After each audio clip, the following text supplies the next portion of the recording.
Ini istorya niya to mga pangga. Patiribayan ini. Tulo ang contestant digdi. Sarong Hapon, sarong Amerikana, tapos may sarong daang Pilipino. Ang Pilipino digdi Bicolano. Eh yung pambato kang Pilipinas super may Bicolano. Dahil mapadaog. Ang mechanics, padarakulaan da mga pangga ning kwek-kwek. Pag sinabi ng kwek-kwek, ayan, understood na yan. Dahil nagkipuan i-elaborate. Ano? Ito bagang lugad. Lugad na dahil napipila. Dawa pinisilin dahil mabubulog. Yaon da duman sa sarong venue mga pangga, nag-announce na da so MC. Ladies and gentlemen, welcome to our contest. Our first contestant is Japan. Nagsakat na sa entablado so Hapones, mga pangga. Nakaporopalda sa napati. Ang aning preparado. Pag sakat da ka so Hapones duman sa entablado, mga pangga. Agawon da so mikropono duman sa MC. Isalpak da ya. Shoot. Para lapakan sa mga tao. Gana na ngayon, Hapon. Grabe, hinalon sana. Mayroon sana ang kunya. Ngunyan, problemado si MC kung saan na siya mataram. Mayroon sa mikropono siya. No. Naghagad giraray ni mikropono duman sa operator. Operator, pahagad giraray ni mikropono ta. Hinalon baga sa mikropono ko. Na. Sabi ka si MC, mga pangga. Okay, thank you so much, contestant number 1. And now, ang masunod na contestant, America. Parlapakan sa mga tao. Nagsakat na sa entablado so Amerikana, mga pangga. Nakapurupalda man pati. May burbit-bit na balde, may tabo pa pati, may laog na tubig. No.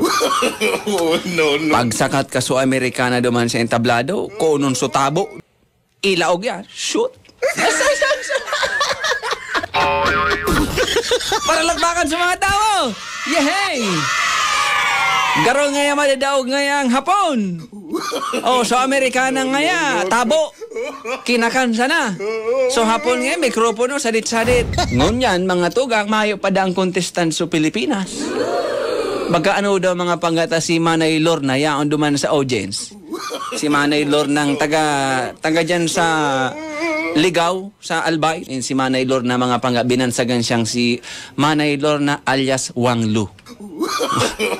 No. Wang Lu.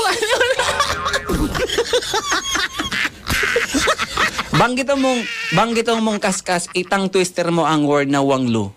Wang Lu. Yaw na duman sa audience si Manay Lorna alias Wang Lu. Bagano daw mga pagkita, napapaihi da siya. Ngunyan, iturulod dayan kan mga audience, makadumanda sa entablado si Manay Lorna. Makasakat duman. Sumabi na so MC.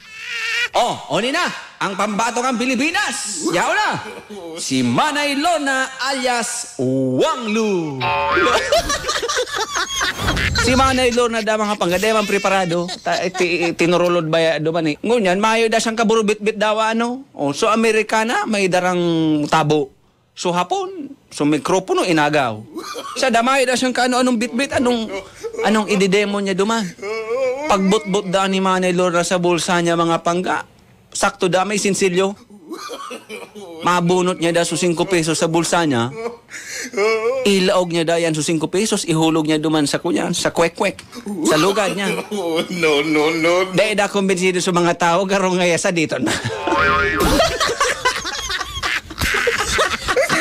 Sabi ka mga tao, umuli ka na duman sa Ligaw, sa Albay. Dahil kamaga na. Iyo, sanayan ang kayang halunong ka, 5 pesos. Sa dito. Tumaramda si Manay Lorna, agawon sa mikropono duman sa MC. Inagaw. Sabi ni Manay Lorna, humaralat ka mo. 5 pesos pa sa nang ihulog ko. Tumaramda si Manay Lorna, mag-mic check nan, mic check. Tumugtog do ada mga pangga sukanta ni Imelda Papin, Isang Linggong Pag-ibig. So 5 pesos na ipigga hulog di Manay Lorna duman sa lugad niya.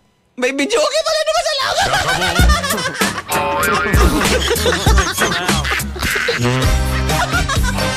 Kumusta kang ginana ito ni Manay Lorna alias Wanglo?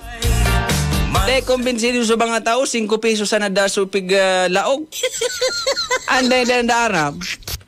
May video kakak naman sa laog. Kuminanda ng 1 linggong pag-ibig. Kuminanda. Kuminara pa balik si Manay Lorna. This song is dedicated to Japanese and American.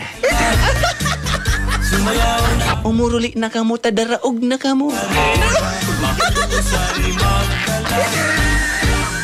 Pagramdam ini po istorya sa nakat, ang isip, imbento, ano man ang pagkakaparehas sa bagay, lugar, pangyari o pangaran, di nanganghulugan na totoo kung may kaparehas. Ini po imbento sa na, dahil po sinasadya. Alright?